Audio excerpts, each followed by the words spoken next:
Boa noite. Dá início a esse culto, louvor e adoração nesta noite. Gostaria de convidar os amados irmãos para baixar sua fronte. Está em período de oração. E logo alguns instantes, gostaria de convidar o irmão Theo, para ir fazendo a oração inicial.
Amém.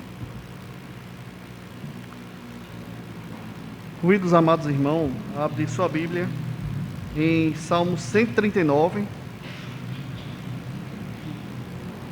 O livro Salmo 139, onde estarei fazendo uma leitura nos versículos 23 e 24.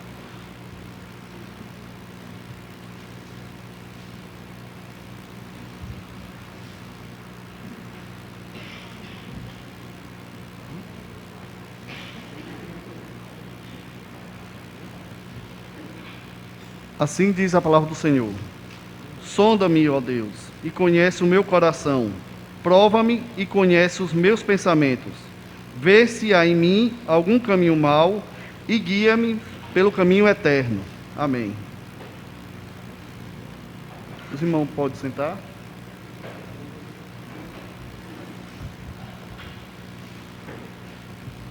Neste momento eu convido os amados irmãos novamente a estar baixando sua fronte, estar fazendo um momento de confissão individual.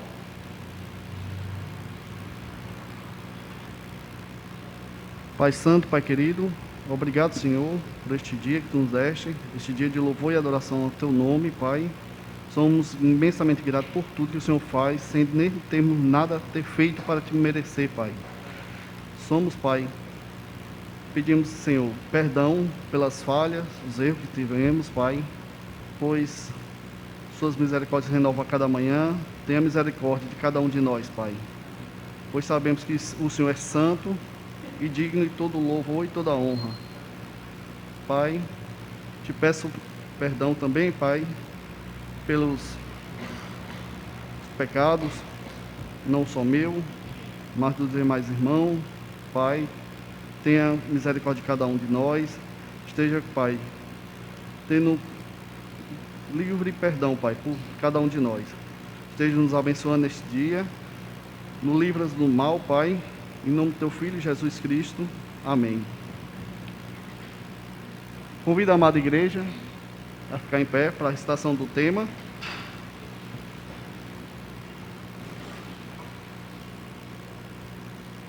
Todos. Discernindo o tempo. E digo isto a vós outros, que conheceis o tempo, já é hora de vos despertar do sono. Romanos 13, 11 a 20. Nossa missão: glorificar a Deus, edificar os salvos, sustentar os valores morais e espirituais do cristianismo e difundir a fé cristã. ainda aqueles irmãos que puderem ficar em pé. O hino oficial da divisa.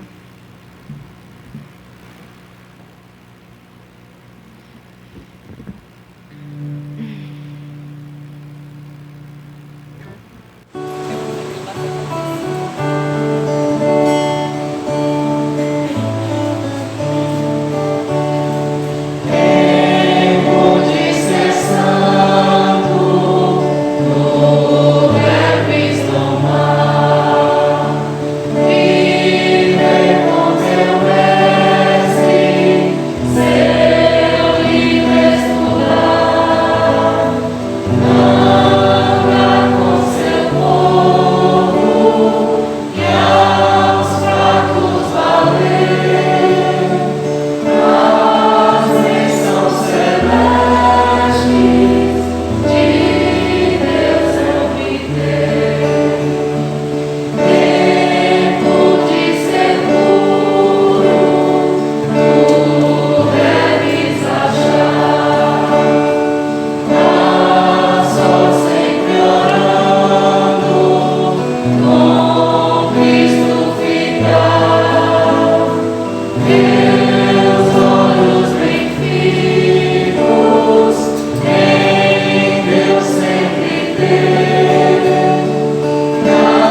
amados irmãos, para abrir sua Bíblia em Isaías 64. Isaías 64, de 1 a 9. Faremos uma leitura alternada entre vozes masculina e feminina.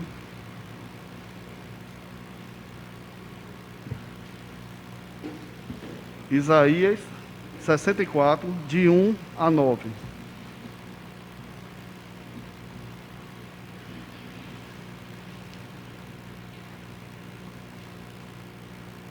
Os homens acharam?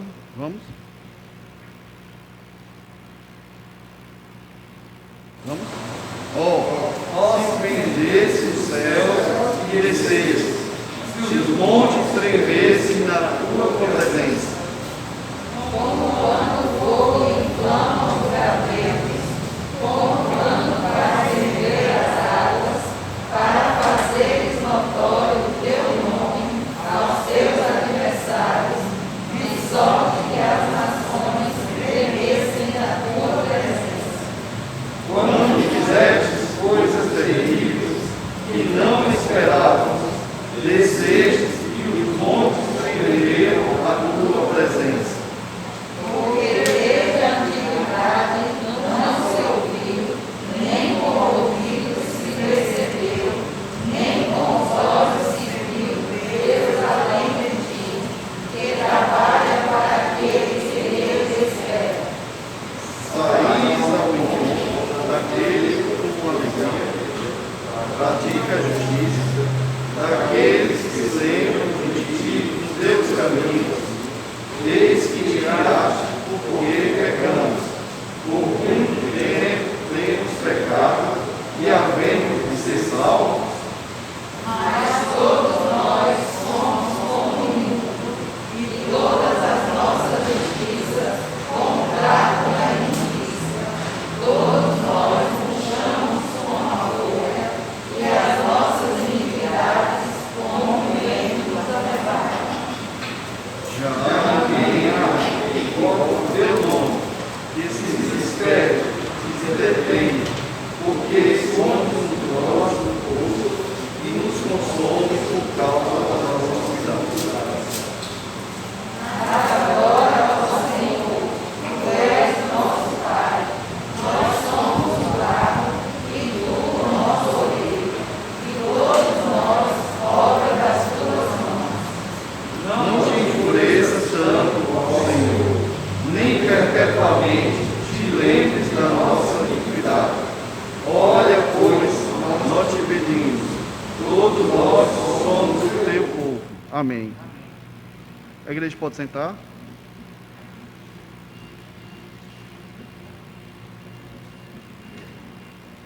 Cantor cristão 304.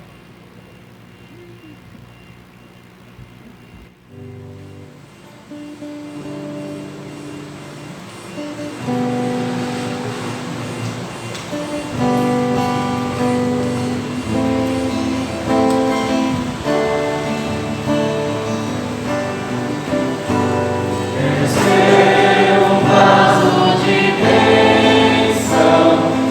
vaso escolhido de Deus,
te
Agora convido Sofia, onde estará fazendo um especial.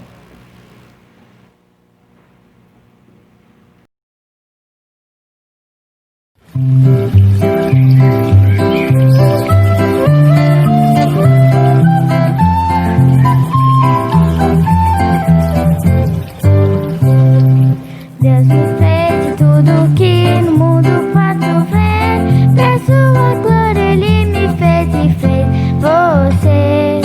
Fez os mares, as montanhas, o arco-íris lá no céu. Pra sua glória Ele me fez e fez você.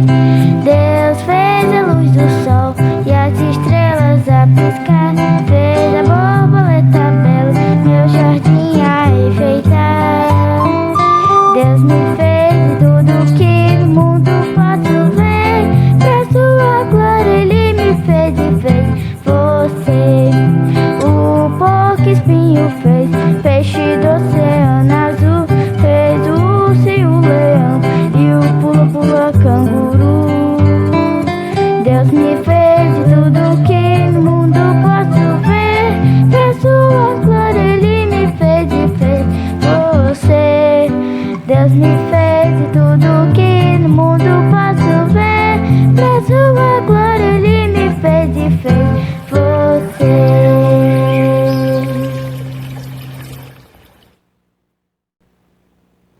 Obrigado, Sofia, pela sua participação. Muito bonito.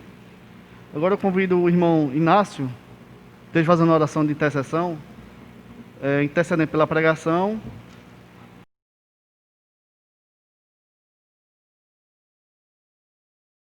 E os irmãos que estejam enfermos.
Amém. Agora sim, convido nosso pastor, Gemiro, a trará a palavra. Deus abençoe, viu, Tony? Boa noite, irmãos. Convido vocês a que abram as vossas Bíblias para 2 Crônicas. Como é um texto um pouco mais longo, nós só leremos os versículos de 1 a 4.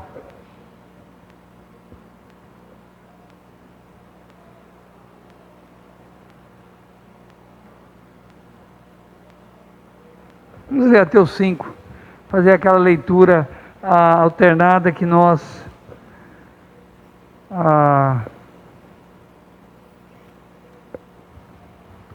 fazemos, aquela leitura alternada entre vozes masculinas e femininas. Vamos ler só os 5 primeiros versículos.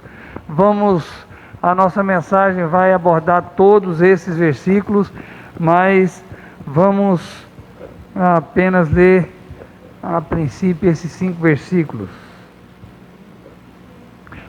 Fazer diferente. Eu lerei os ímpares e vocês então responderão com os pares, ok? Depois disso, os filhos de Moabe, os filhos de Amon e alguns dos meunitas vieram à peleja contra Josafá.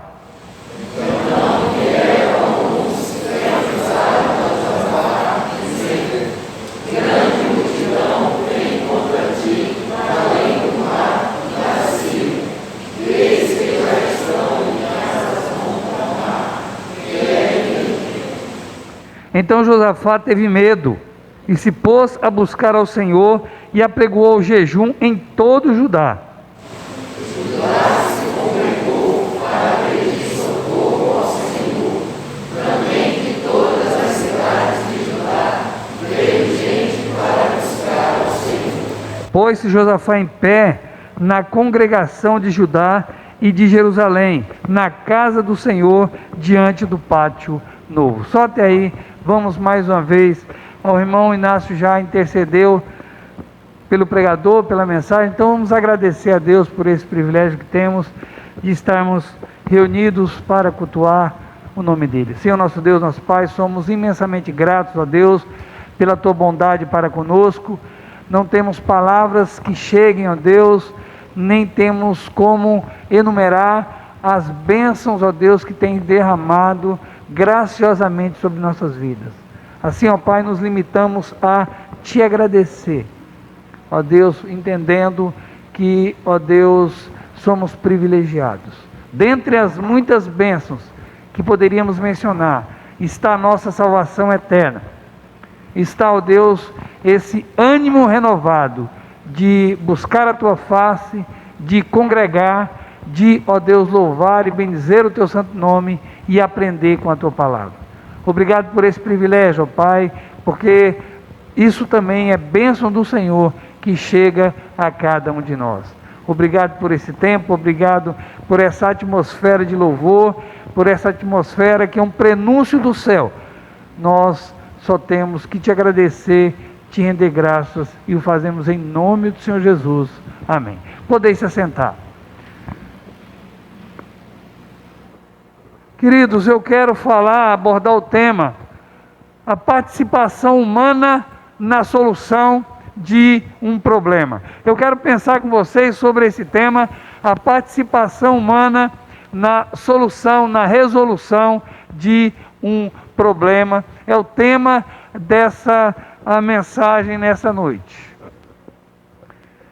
Muito bem, olhe para mim. Faça a sua parte, que eu te ajudarei. Faça a sua parte, que eu te ajudarei. Queridos, até hoje alguns ainda acreditam que essas palavras são um versículo bíblico e a citam como tal. Até hoje algumas pessoas ainda acreditam que faça a sua parte, que eu te ajudarei. Tem pessoas até hoje que acreditam então que em algum lugar nas Escrituras, de Gênesis a Apocalipse, tem um texto que então contém essas palavras.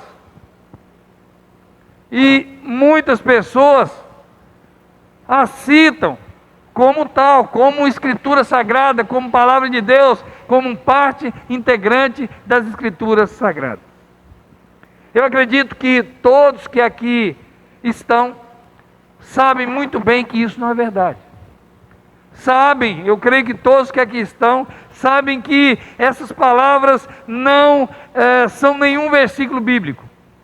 Não existe essas palavras nas Escrituras. As Escrituras não dizem, faça a tua parte que eu te ajudarei. Não existe isso nas Escrituras. No entanto, essas palavras se encaixam muito bem em muitos textos e contextos bíblicos. Ainda que essa descrição, essas palavras não são nenhum versículo bíblico, não consta nas Escrituras, elas então se encaixam em muitos textos e contextos bíblicos. E eu vou citar pelo menos 2 deles. Pensemos em Noé. Deus havia determinado a extinção de todos os moradores do mundo, mas em sua graça infinita, em sua soberania, Ele decidiu preservar a família de Noé, além de um casal de animais ali, não é? Para preservação. Então Deus determina salvar os animais, determina salvar a família de Noé, daquela geração perversa e má, e Ele então, ordena a Noé que construa uma arca, e coloque então, entre com a sua família, e também ali, entre também aqueles animais. Queridos, isso está em Gênesis 6, 7 e 8. É claro que nós podemos ver, muito obrigado, irmão Idácio. É claro que nós podemos ver, dá para imaginar quantos anos Noé trabalhou, sobre chacota, sobre zombaria, porque até então não chovia na terra, a plantação era regada por uma água que vinha da terra mesmo, e então regava as plantas, nunca havia chovido até então. Então Noé construindo aquele, não tem o formato de barco que nós conhecemos, mas imagine, irmãos, as chacotas, imagine as gozações que ele não enfrentou. Quantos anos ele demorou naquela construção? 120 anos. Imagine, uma construção como essa, nunca havia chovido. Imagine, mas Noé trabalhou a fio naquela construção. Então vejam que houve, de certa maneira, um trabalho humano na consolidação, da vontade de Deus. Podemos pensar também nos israelitas, na 10ª e última praga contra o Egito, que foi a morte dos primogênitos. O Senhor então deu uma ordem ali para os israelitas que deviam celebrar a Páscoa e deveriam então pegar o sangue daquele cordeiro que eles então comeriam, teriam como refeição, e eles tinham que espargir o sangue nos umbrais e vergas das portas. E assim, quando o anjo do Senhor passasse ali e visse o sangue nos umbrais e vergas das portas, então pouparia aquela família, e os primogênitos que ali estivessem não pereceriam. Então vejam, irmãos, Deus preservando, Deus salvando os primogênitos, porque nenhum morreu, nenhum primogênito dos israelitas morreu, mas os primogênitos do Egito sim. Então veja que, ainda que fosse um trabalho divino, tinha ali então um trabalho, tinha ali uma função, tinha ali algo que o homem tinha que realizar na consolidação da vontade de Deus. Os israelitas tinham um papel importante. Esse livramento, que era uma obediência não é? Nesse livramento, não é? Então eles tinham que obedecer a Deus, espargindo então ali o sangue em suas portas.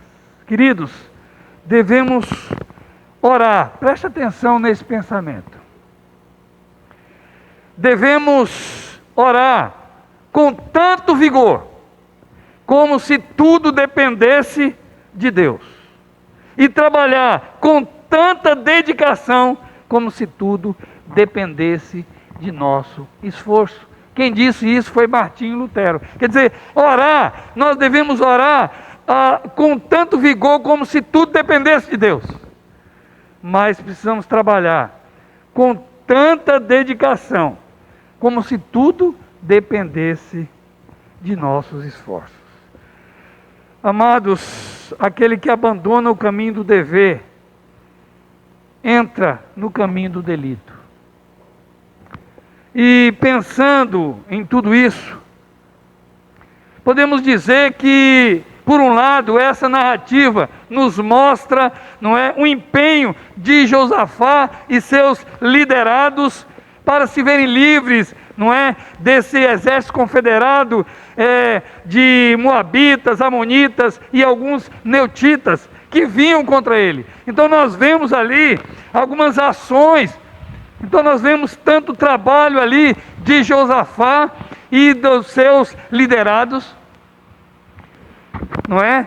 Nessa investida de Amon, Moabe e alguns neutitas que se colunharam contra ele.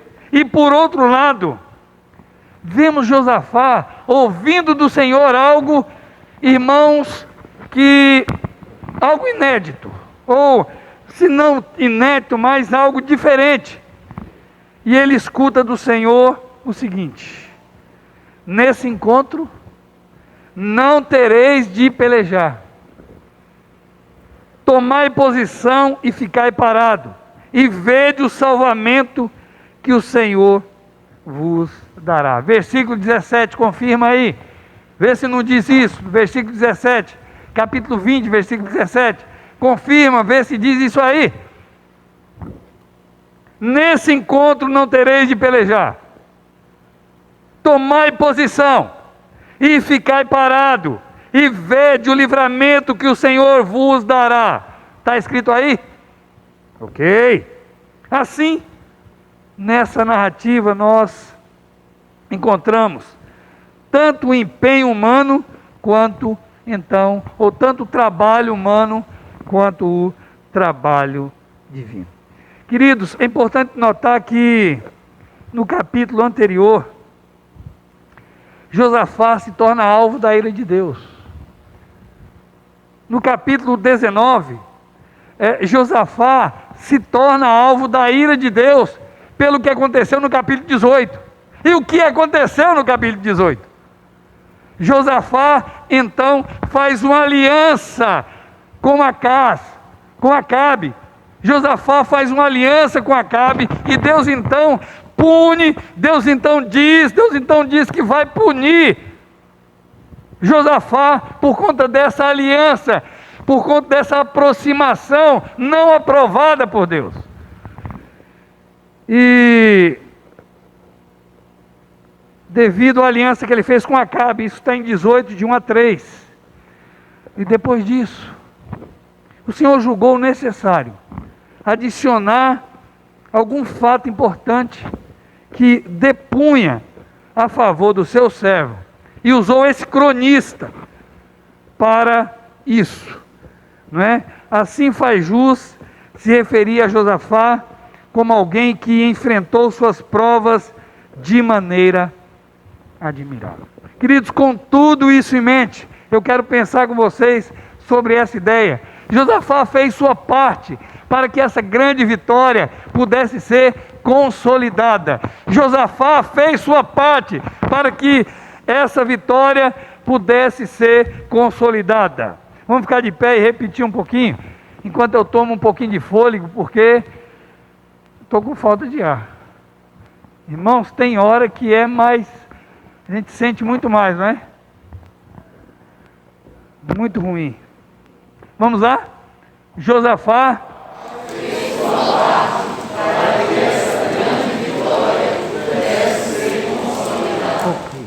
Podeis se sentar. Uma grande vitória. Irmãos, muitas vezes nós lemos a Bíblia como lemos um jornal. Nós não nos transportamos para a Bíblia. Nós não... É tão gostoso história. Quem estudou história, não é isso, Sandra? História é maravilhoso. Eu acho que eu seria um professor de história.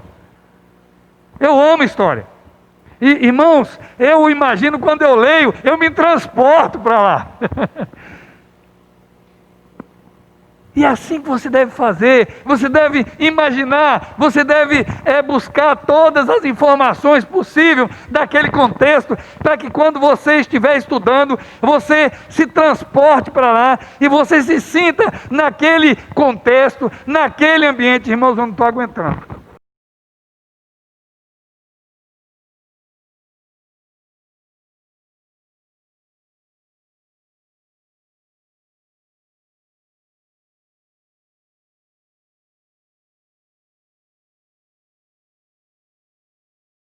Mas de qualquer maneira, irmãos, como eu falava, então é maravilhoso quando você aprende isso e você se transporta, você busca todos os detalhes, não é, daquele contexto da história, daquele momento. Você então busca e você então mentaliza, cuidado com o que eu vou falar, mas você então vai estudar o texto então de uma perspectiva de quem está vivendo ou vivenciando aquela situação.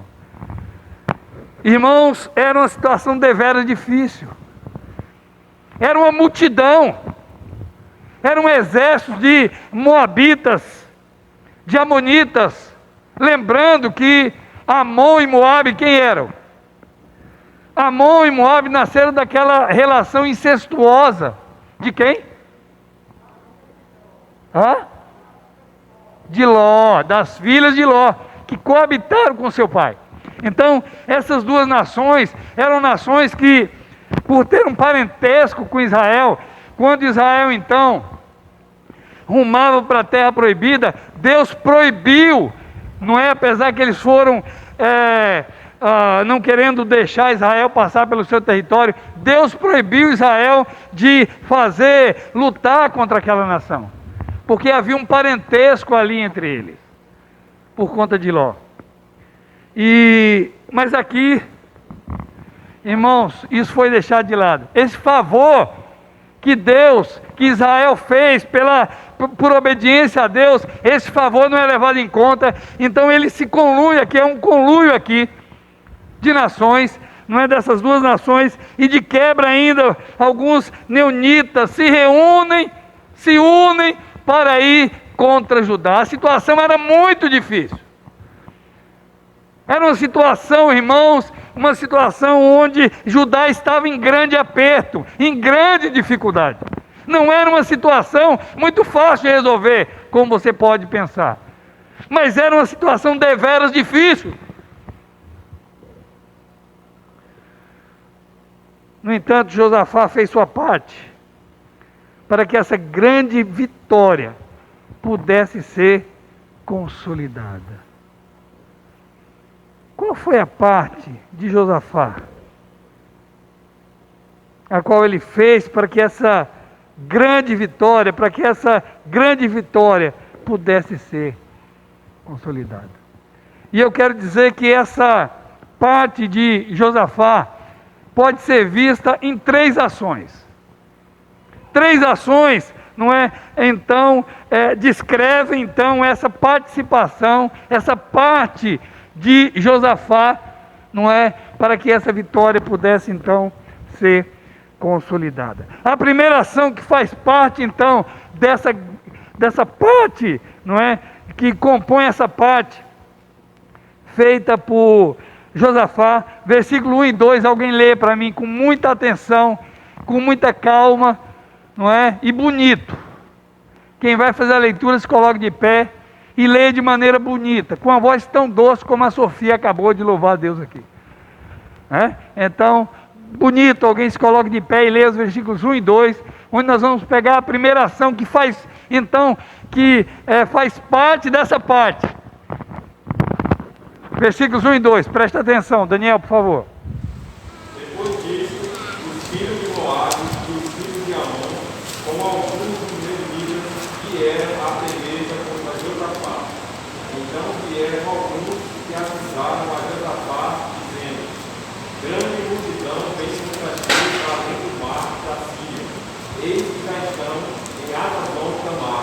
que é impedido. Muito obrigado, Daniel. Queridos, a primeira ação que compõe essa parte que, para que essa grande vitória fosse consolidada, é essa aqui. Identificou a tempo o avanço do inimigo que vinha contra ele. Identificou a tempo o avanço do inimigo que vinha contra ele. Queridos, olhe para mim, por favor. Olha o que chegou aos ouvidos do rei. Grande multidão vem contra ti, da além do mar e da Síria.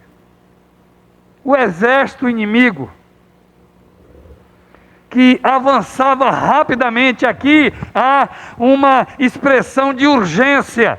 Aqui, na verdade, há uma expressão de urgência, uma mensagem urgente foi passada para a... Essa máscara está certa, está descendo. Isso. Então, uma mensagem urgente foi transmitida ao rei Josafá. Grande multidão vem contra ti, da além do mar e da Síria.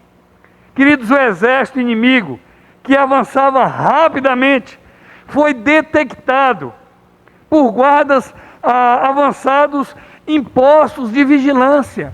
Então, guardas avançados em postos de vigilância que ficavam muito ainda longe, não é? Fora da cidade, naqueles guardas que ficavam então naqueles postos avançados de vigilância. Então, traz um relatório, e esse relatório foi levado imediatamente ao rei de Judá. Qual era o propósito aqui? Me fala. Por que essa mensagem chegou até Josafá? Por que esses soldados nesses postos avançados mandaram esse recado, mandaram essa mensagem para o rei Josafá? Para que ele pudesse entrar com providências, para que ele pudesse tomar as precauções, tomar a providência necessária para que aquele problema fosse resolvido. Irmãos, é óbvio que quem havia colocado guardas avançados em postos de vigilância, a fim de que a nação não fosse surpreendida pelo inimigo, foi Josafá. E aqui vemos o resultado desse trabalho. Um trabalho preventivo, um trabalho de prevenção. E aqui nós vemos o resultado. O exército invasor vinha do Monte Edom, Monte Seir, conforme se vê nos versículos 10, 22 e 23. As hostes adversárias já haviam chegado a Azazon Tamar, também chamada de Engede, que ficava localizada nas praias ocidentais do Mar Morto. Queridos, presta atenção, os territórios de Amon e Moabe jaziam a leste do Mar Morto, mas o exército deles já havia ultrapassado isso. Quer dizer, o texto está dizendo, eles estão avançando demais, eles já estão avançados, eles já estão às portas, eles estão chegando, eles estão perto de nós. É isso que essa mensagem significa. O fato é que o inimigo avançava rapidamente. E os guardas avançados, colocados nos postos de vigilância, cumpriram bem o seu papel. Queridos, quando eu pensava, depois que eu explanei esse ponto, essa divisão da mensagem, eu pensava, como é que eu vou ilustrar isso? E eu lembrei que em São Bernardo eu tinha um São Bernardo. Eu tinha um cachorro da raça São Bernardo. E vocês sabem o porte, é um cachorro de porte. Você lembra dele, Rita? Lembra do meu São Bernardo? Então eu tive um São Bernardo e um cachorro extremamente dócil. Mas é um cachorro que tem um corpo panzil, que vocês sabem o porte do São Bernardo. E a minha casa lá em São Bernardo é pequena, não é? Pelo menos a casa que eu morava na época. E então ele sabia muito bem que a entrada dele em casa era proibida. Ele tinha uma cara de pau sem igual aquele cachorro, mas ele sabia que a entrada dele era vetada. E aí ele ficava na porta. Mas, irmãos, incrível. Ele ficava na porta nos olhando. Daqui a pouco, desse jeito, na ponta das patas. Cada minuto ele avançava um pouquinho. Irmãos, olha, poucos minutos ele estava na sala, e para tirar. Plantado na sala. Eu acho que ele, será que... Fico pensando, puxa vida, um corpãozinho daquele, será que ele pensava que não ia ser notado? Mas era assim, minuto a minuto, ele levantava na ponta das patas e deitava de novo. Minuto a minuto, daqui a pouco estava na sala, belo e folgado. Isso fazia a gente rir muito. Mas, meus queridos, meu cachorro disfarçava a entrada, mas não tinha como disfarçar o seu corpanzil. No entanto, às vezes, o inimigo de nossas almas consegue se disfarçar. Lembrando que o apóstolo Paulo disse, isso não é de admirar, pois o próprio Satanás se disfarça de anjo de luz. Essa história do diabo com rabo e chifre, isso vem da Idade Média. Isso, na verdade, não corresponde com o que a Bíblia diz. Essa ideia de diabo cheirando enxofre e tendo esse aspecto, não é rabo e chifre, esqueça. Isso é uma historinha que inventaram.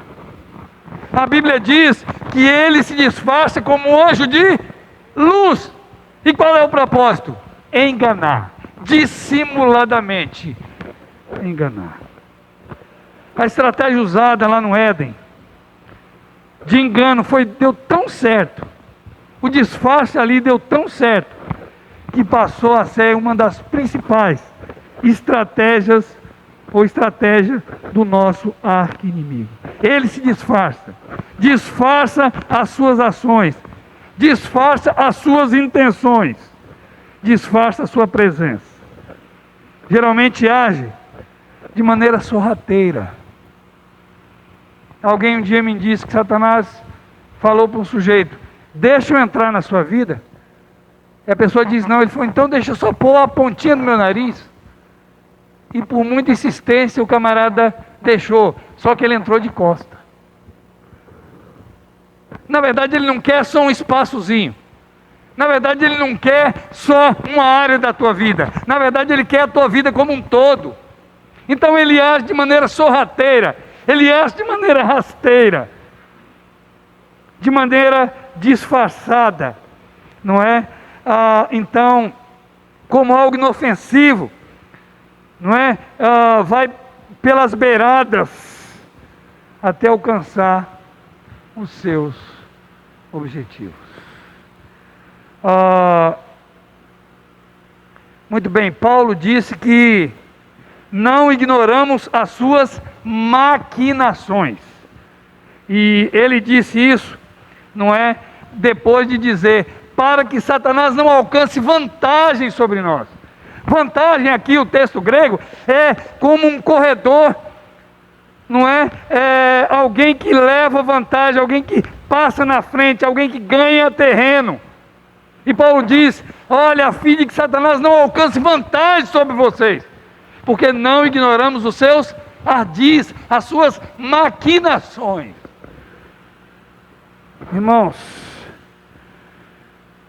o problema é que muitas vezes demoramos demais para perceber as maquinações de Satanás. Muitas vezes nós somos demasiadamente ingênuos.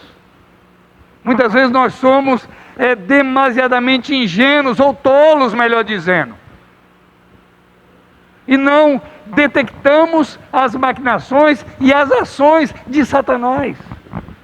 Gosto de falar que estamos vivendo um novo momento nessa igreja. Falo com muito louvor e gratidão a Deus, que é um momento ímpar na vida dessa igreja. E nós precisamos tomar cuidado, irmãos. Porque é um comentário sobre alguém, aqui, outra ali, Fofoca. É um sentimento negativo por alguém, aqui, outro ali, ressentimentos. Não é? A amargura. É uma insinuação ou uma indireta aqui, outra ali. Isso se chama malícia. E assim, irmãos, o diabo ele vai ganhando terreno. Ele vai entrando de maneira sorrateira. Ele vai entrando, a gente pensa, não, mas é só um comentário. Não, não é só um comentário. Não falei por falar, não falou por falar. A boca fala, o coração está cheio. E assim por essas e por outros, o diabo vai ganhando terreno em nossa vida, em nossa igreja, e o diabo vai então minando as nossas relações. Irmãos, uma das minhas irmãs costuma dizer que quando Satanás não vem pessoalmente, ele manda um representante. E assim é verdade. Então, irmãos, isso é verdade. Ele está por trás de toda malícia. Ele está por trás de toda palavra torpe. Ele está por trás de toda trama. Ele está por trás de toda deslealdade. Ele está por trás de toda falta de sinceridade. Ele está por trás de toda falta de zelo, de todo desleixo. É Ele que está por trás de tudo isso. E nós muitas vezes não percebemos que isso vai minando e enfermando a nossa igreja e a nossa vida.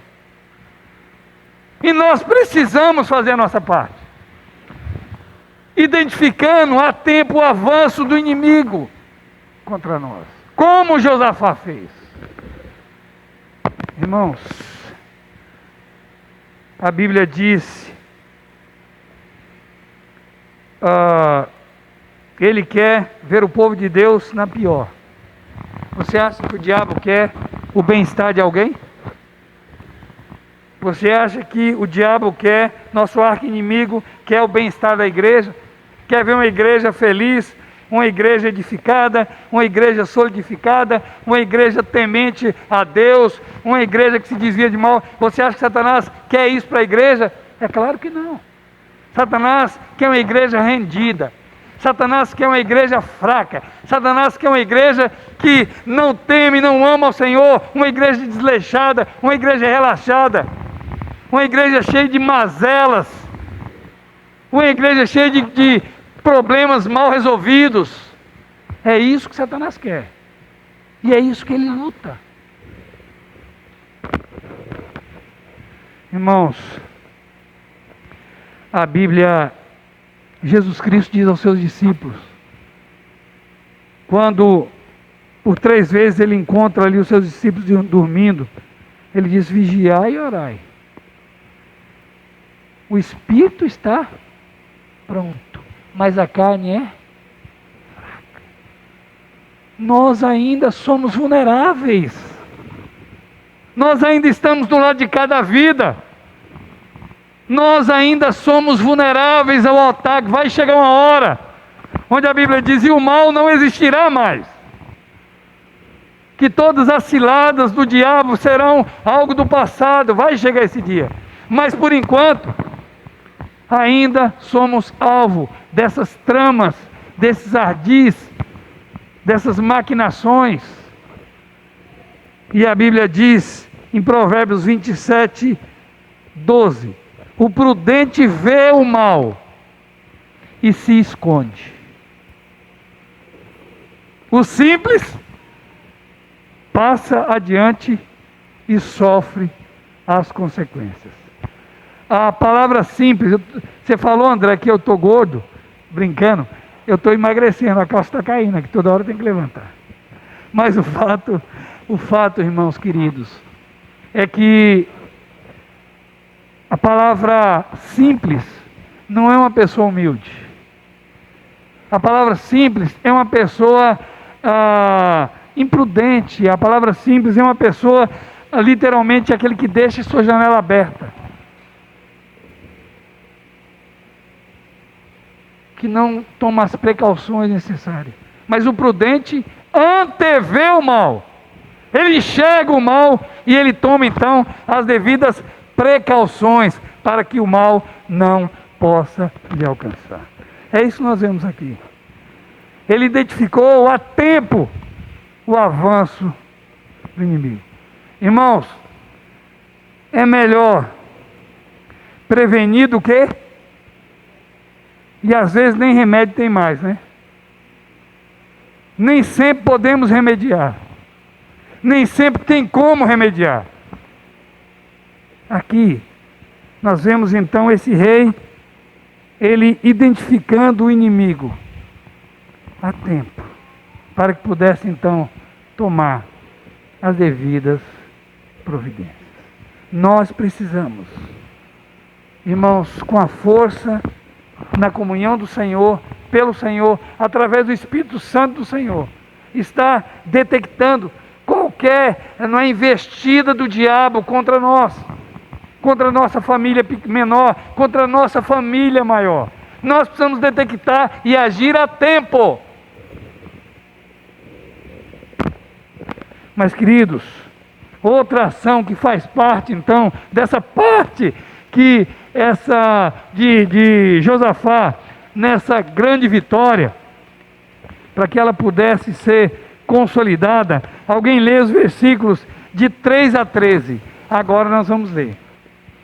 Eu peço que quem lê, leia com muita atenção, e nós vamos então ler de 3 a 13, onde nós vamos ver a segunda ação de Josafá, não é? Que compõe então essa parte, não é? Ou a sua parte, para que essa grande vitória fosse consolidada.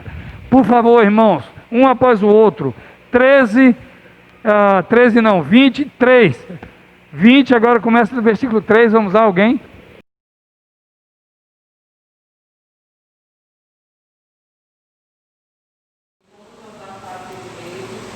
Pôs a buscar ao Senhor, e apregou Jericó em todo Judá. Judá se congregou para pedir socorro ao Senhor. Também em todas as cidades de Judá veio gente para buscar ao Senhor. Pôs-se Josafá em pé na congregação de Judá e Jerusalém, na casa do Senhor, diante do pátio do Senhor. E disse: Ah, Senhor, Deus de nossos pais, porventura não és tu, Deus dos céus? Não és tu que dominas sobre todos os reinos dos povos? Na tua mão está a força e o poder, e não há quem te possa resistir. Porventura, o nosso Deus, não lançaste fora os moradores desta terra, de diante de todo o povo de Israel, e não adestes para sempre a posteridade de Abraão de Olivo. Habitaram nela e nela edificaram um santuário ao teu nome, dizendo: Se algum mal lhe sobrevier, espada ou castigo, peste ou fome, nós nos apresentaremos diante desta casa e diante de ti, pois o teu nome está nesta casa, e clamaremos a ti na nossa vista, e nos ouvirás e livrarás. Agora, pois, eis teus filhos de Amon e de Moabe, e os do monte Seir, cujas terras não permitistes a Israel invadir, quando vinham da terra do Egito, mas deles se desviaram e não os destruíram. Eis que nos dão vaga, indo para lançar fora da tua construção que nos deste em herança. Ah, nosso Deus, acaso nós executarás o teu juramento contra eles? Porque em nós não há força para resistirmos a essa grande multidão que vem contra nós. E não sabemos nós o que fazer. Porém, os nossos olhos estão postos em ti. Todo Judá estava em pé diante do Senhor, como também as suas crianças, as suas mulheres e os seus... Miranda, muito obrigado. Irmãos, ele identificou a tempo o avanço do inimigo que vinha contra ele, e ele canalizou seus temores para o trono da graça. Ele direcionou agora os seus temores para o trono da graça. Meus queridos, preste atenção, olhe para mim, por favor. Olhe para mim. Então, Olha, então vieram alguns que avisaram a Josafá, dizendo: grande multidão vem contra ti, da além do mar e da Síria. Eis que já estão em Hazazon Tamar, que é em Gede. Então Josafá teve medo. Vamos colocar aqui reticências hipotéticas. Se, irmãos, olha o começo. Então Josafá teve medo. Quer dizer, assim que foi informado pelos guardas avançados naqueles postos de vigilância, não é? Que grande exército vinha contra a nação, o rei teve medo. Se não soubéssemos mais nada sobre essa história, nós podíamos pensar qualquer coisa. Ele teve medo. Se colocássemos aí reticências imaginárias, se só soubéssemos aí, nós íamos ficar, mas ele temeu. E o que aconteceu? E depois, o que aconteceu? Ele temeu. E era de fato para temer mesmo. A situação era amedrontadora.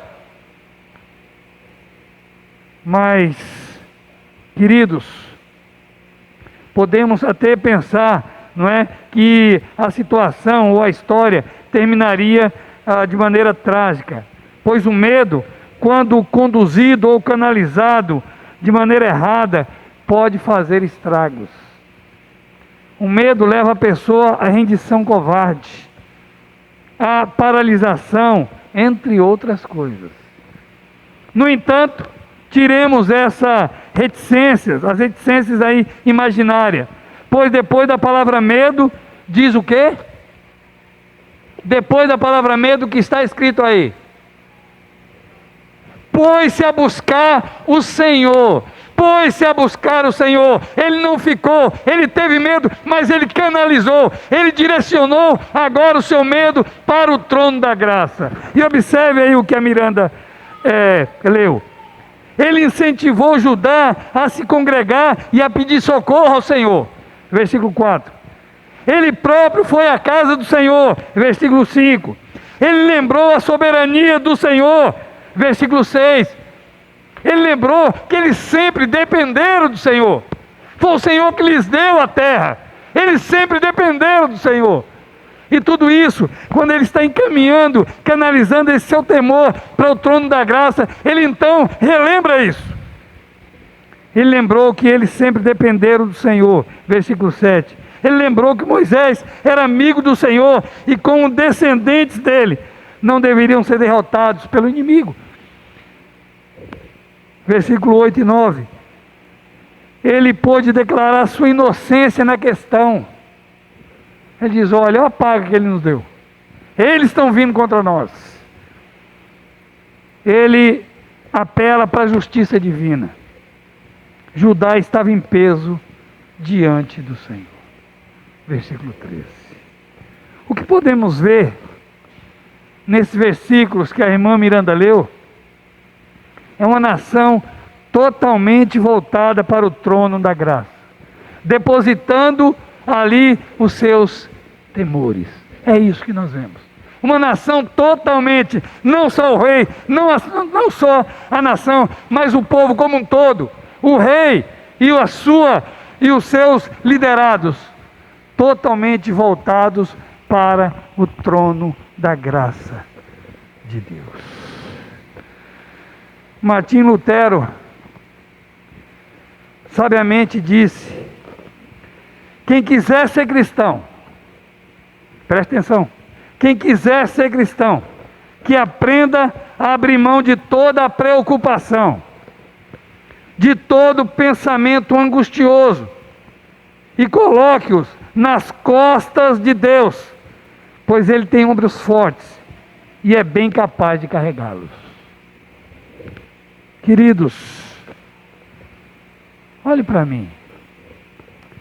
Tem quem conheça o caminho dos porões do medo, Tem quem conheça os porões do medo, o desespero, não é? Mas desconhece os sótãos do trono da graça.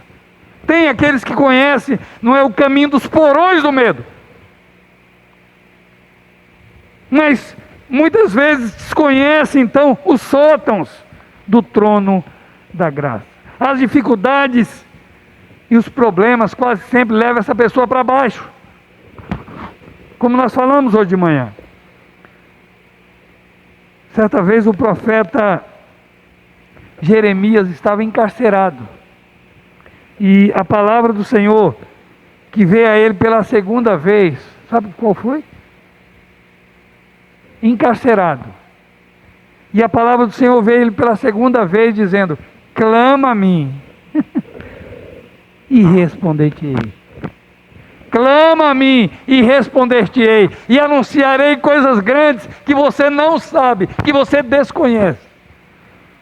O que Deus está querendo dizer? Olha, encaminhe a mim os teus temores, canalize para mim, para o meu trono, as tuas angústias, os teus temores, os teus pesares. É isso que Deus está falando. O problema, irmãos, nos momentos de grande adversidade e desespero, o desespero mostra-se mais razoável. É o que nós falamos hoje de manhã. Eu fico com a mensagem, quando eu construo outra, não é? E uma homilia, está na mente, eu não vejo e eu ponho. Mas nos momentos de aflição, de adversidade, o que parece mais razoável?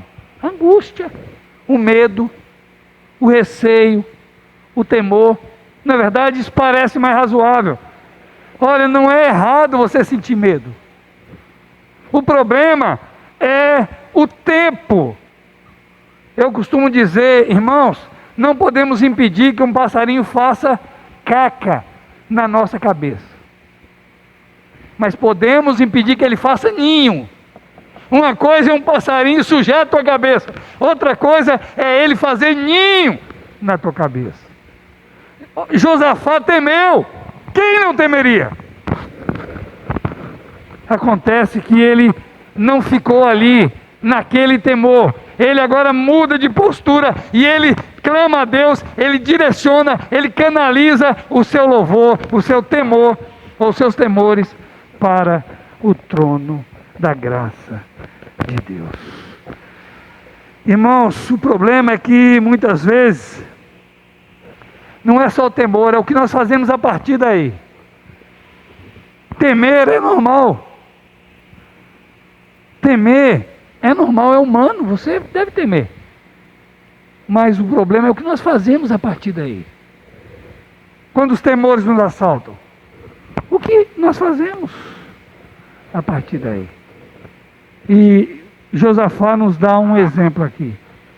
Ele teme, mas não deixa que o temor se instaure em sua vida. Ele não deixa que o temor ali o domine, que o temor prevaleça sobre a sua vida. Ele canaliza o seu temor. Agora ele se concentra em Deus, no trono da graça de Deus. É isso que ele faz. Irmãos, no caso de Josafá e a nação de Judá, nesse episódio, eles canalizaram, conduziram seu temor ao trono da graça, antes que esse temor pudesse fazer estragos. E diga-se de passagem, esse temor tinha potencial para isso, porque era uma grande multidão que vinha contra ele. E olha, pior de tudo, eles não tinham estratégia. Eles disseram: Senhor, olha, nós não sabemos nem o que fazer. Primeiro, eles reconhecem que não tinha estratégia. Reconhecem que não tinha força. Nós não podemos vencer. E nem sabemos o que fazer. Porém, os nossos olhos estão postos em Ti. Porém, os nossos olhos estão postos em Ti. Meus queridos irmãos, é claro que esse temor tinha potenciais para grandes estragos. Mas como nós vimos, Josué canalizou esse temor para o trono da graça. Que possamos responder adequadamente e sem delongas aos temores que essa vida nos causa, nos aproximando do trono da graça com um coração sincero, porque Josafá fez isso. Mas ainda, irmãos, outra ação que faz parte dessa parte, não é, de Josafá nessa grande vitória, para que essa grande vitória pudesse ser consolidada. Peço que alguém leia os versículos de 14 a 20, por favor.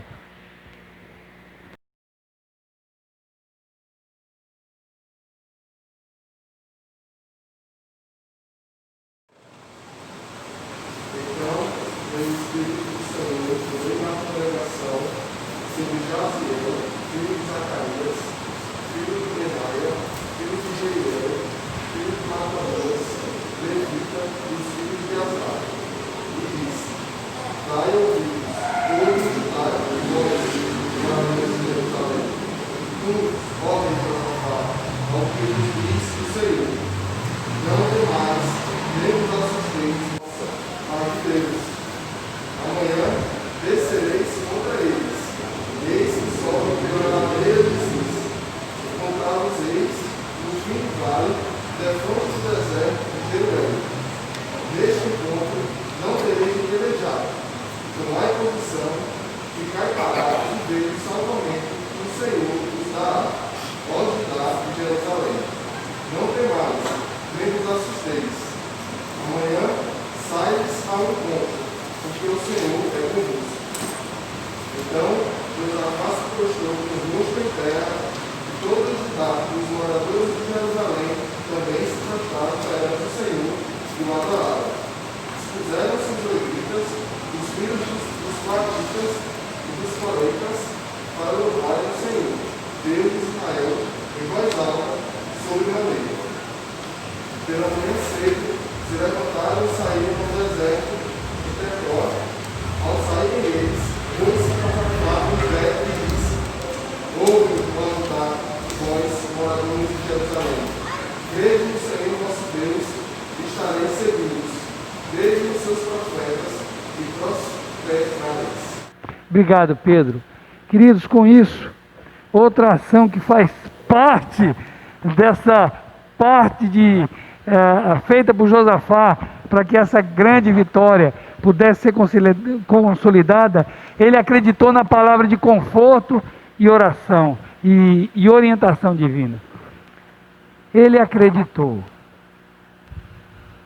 Queridos, então veio o Espírito do Senhor no meio da congregação sobre Jaziel. Um súbito sinal de esperança foi dado. Imagine aqui, o povo temendo, o povo em aperto, o povo ali, o inimigo não parou, ele foi detectado, mas ele continuava avançando, ele continuava chegando, e o povo detectou, e o povo temeu, o povo passou a buscar o Senhor, e o Senhor respondeu.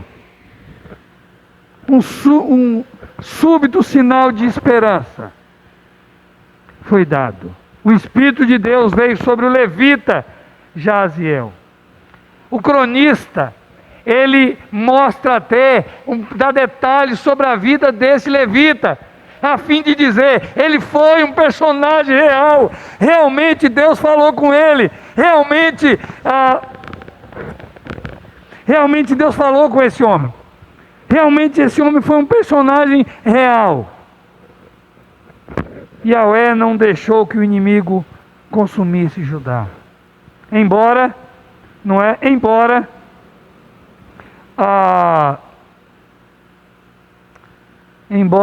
um julgamento contra o rei Josafá estivesse sendo administrado por conta daquela sua aliança errada com Acabe. Mas a peleja não é vossa, mas de Deus. Queridos, conforto, mas orientação. Olha, deixa eu falar, vocês vão para o campo de batalha, levem as vossas armas, vão como se fosse para o campo de batalha. Só que algo inédito vai acontecer, vocês não lutarão, vocês cruzarão os braços, vocês simplesmente vão até lá, olha, eu vou livrar vocês, só que vocês cruzem os braços. Então veja que é um misto de conforto e orientação divina. Então essa é uma lição que todos nós, crentes, nós precisamos aprender. Espera-se que o homem faça tudo quanto estiver ao seu alcance, mas a menos que o Senhor edifique a sua casa, os homens a edificarão em vão, conforme diz o Salmo 127, 7. Amanhã descereis contra ele. Ziz era um passo nas montanhas, em algum ponto no deserto de Judá, a sudoeste de Jerusalém. Nenhuma batalha então haveria ali. Judá simplesmente teria de parar, observar um fenômeno inesperado causado pelo poder de Deus. Muitas coisas nós podíamos falar sobre esse momento ímpar que Judá estava vivendo. Mas basta-nos dizer, irmãos, que Deus confortou e deu orientação a esse povo. Certa vez alguém me contou uma ilustração onde um camarada, ele vinha caminhando de maneira descuidada e ele escorregou e ele ficou ali, escorregou em um desfiladeiro, em um barranco, e ele ficou ali segurado, em um ramo de alguma vegetação que estava ali, e a situação dele era, olhava para baixo e sabia que se caísse, a morte era certa, o lugar era deserto. E ele então naquela angústia, naquela agonia, porque se caísse era morte certa, mas não tinha ninguém ali que ele pudesse recorrer. E ele então, num desespero, numa hora de profunda agonia, ele olha para os céus e disse: se tem alguém aí em cima, olhe por mim nessa hora. E a ilustração diz que uma voz respondeu: solte as mãos. Tem mais alguém?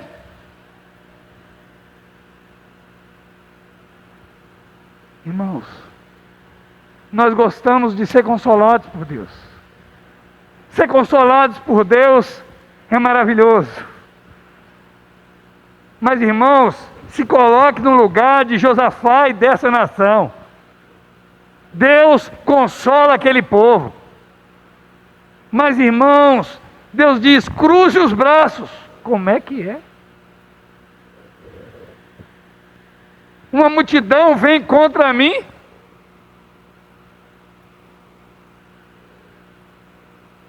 Não é? Respirando os seus ódios, querendo ver o meu mal, querendo ver o meu extermínio, querendo ver a minha extinção.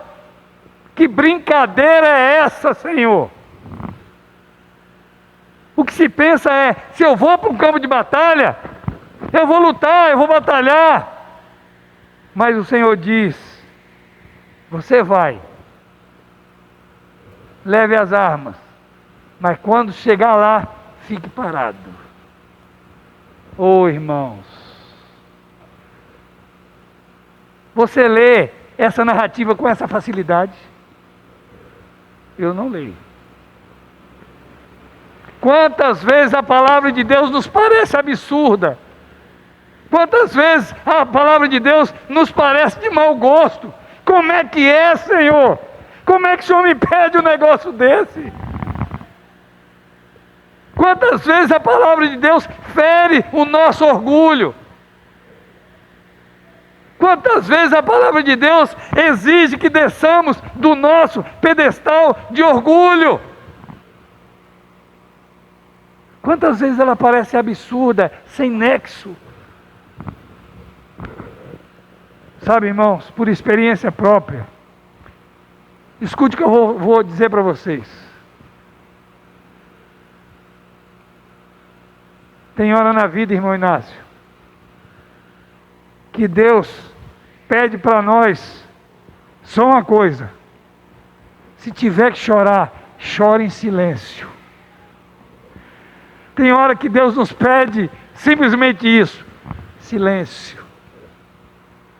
Nós somos agitados por natureza. Vai contra a nossa natureza, Miranda. Nós queremos agir, nós queremos ação. E Deus muitas vezes fala: epa, para, Fran, quieta.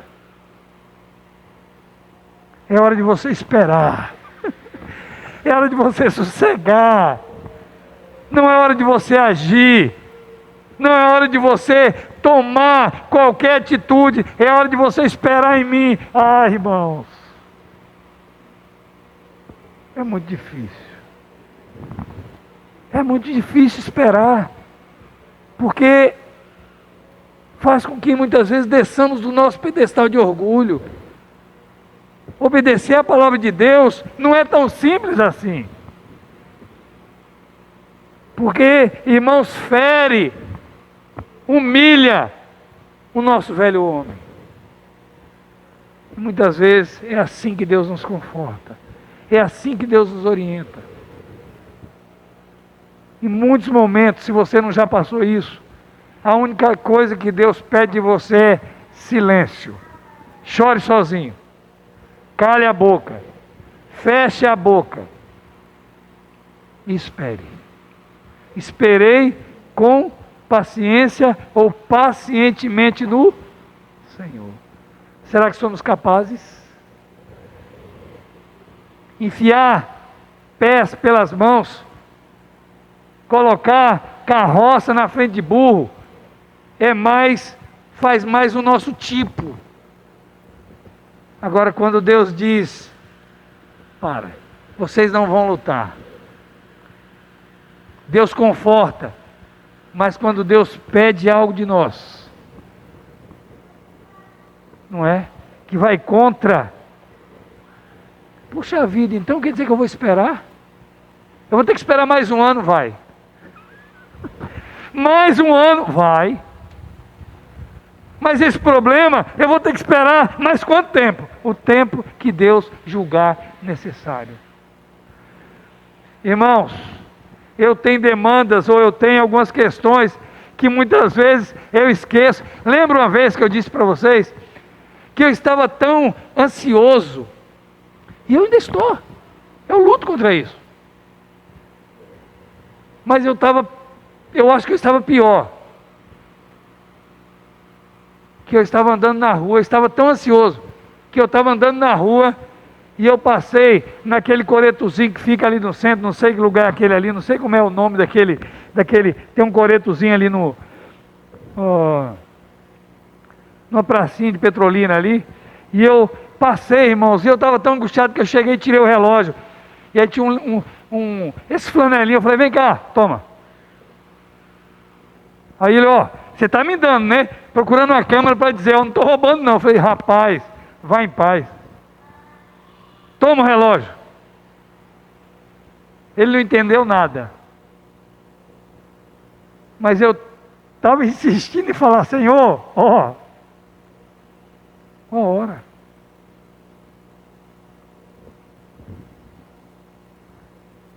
Quando o salmista diz, e nós lemos errado, ele diz: até quando, Senhor? Até quando, Senhor? Até quando, Senhor? Até quando, Senhor? Há uma progressão nesse versículo, nesse salmo. Ele vai subindo o tom da voz, ele vai subindo a altura da voz, ele vai subindo o volume do questionamento. Até quando? Até quando? Até quando? Irmãos, eu e você precisamos desistir. Precisamos confiar no Senhor. E muitas vezes, irmãos, O que Ele pede de nós é justamente isso. Calma. Quem crê, não se apresse. Calma. Isso é mais para mim do que para vocês. O que a palavra de Deus é para você? O que a palavra de Deus é para você? Se você, de fato, a tem como regra de fé e prática, você vai absorver os seus consolos, mas também vai absorver as suas diretrizes, as suas orientações. Não é impossível dizer, não é, que Jesus Cristo, Ele é nosso Salvador, se negamos-lhe o direito de ser o nosso Senhor. Essas duas coisas não se divorciam. Ou Cristo é o teu Senhor e Salvador, ou Ele não é nenhuma coisa nem outra. Olha o que Ele diz no último versículo que você leu, Pedro. Por favor, olha o apelo. Esse apelo é para mim e para você. Esse apelo é para mim e para você. Ou esse desafio, não apelo no sentido de uma apelação, não é de uma utilização, não. Um apelo no sentido de uma proclamação, de um desafio. Por favor, Pedro, leia o último versículo que você leu. Olha o que ele diz. Não, o último versículo que diz: crede nos profetas. É esse então, tá, desculpe, porque eu não estou aqui olhando para ele.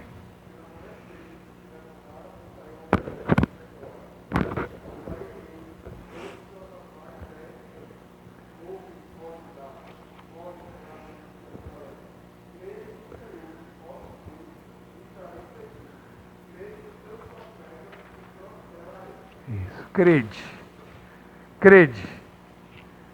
E como eu falei para vocês, crê no conforto e na orientação do Senhor. Querido, Josafá fez sua parte para que essa grande vitória pudesse ser consolidada. Ele identificou a tempo o avanço do inimigo que vinha contra ele. Será que nós temos identificado?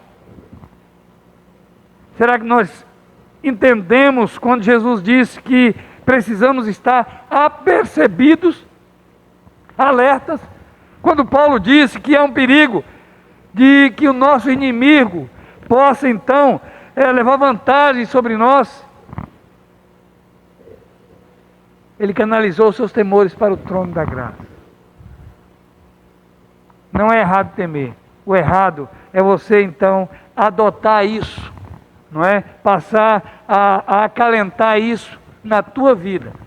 E por último, ele acreditou na palavra de conforto e orientação do Senhor. E essa vitória foi consolidada. Uma tremenda vitória. Uma das maiores vitórias, não é? Há uma semelhança aqui, não é? Do episódio do Êxodo lá do mar, onde o povo não fez nada e Deus abriu. Uma grande vitória. Esse povo saiu vitorioso, mas teve a parte que cabia a cada um deles. Queridos, nós temos muito que conquistar pela frente. Nós temos muito que conquistar. Nós temos também diante de nós desafios grandíssimos, muito grandes diante de nós. Mas nós precisamos fazer a nossa parte. Cura a tua cabeça, feche os teus olhos. E eu gostaria que você agora orasse ao Senhor. Eu não sei como é que está a tua vida. Eu não sei quanto dessas palavras, não é? Descreve o que você tem vivido, ou o que você não tem vivido. E meu desafio a você é que você possa fazer essas considerações agora, nesses momentos finais. Senhor nosso Deus e nosso eterno Pai. Pai, a Tua palavra foi pregada mas não foi ultimada ainda. Porque essa é uma prerrogativa do teu Espírito. Meu desejo e oração é que ela encontre guarida em cada coração. E possa assim, meu Deus, fazer as mudanças que lhe apraz na vida dos teus servos. Nós rogamos que assim seja, para a honra e glória do teu santo nome. Oramos em nome do Senhor Jesus. Amém. Queridos, nos coloquemos de pé e nós vamos louvar a Deus. Vamos louvar a Deus nesse momento.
Deus, o nosso eterno Pai, que a graça do nosso Senhor e Salvador Jesus Cristo, que a consolação do Espírito Santo de Deus seja com todo o povo de Deus, agora e para todos sempre. Amém.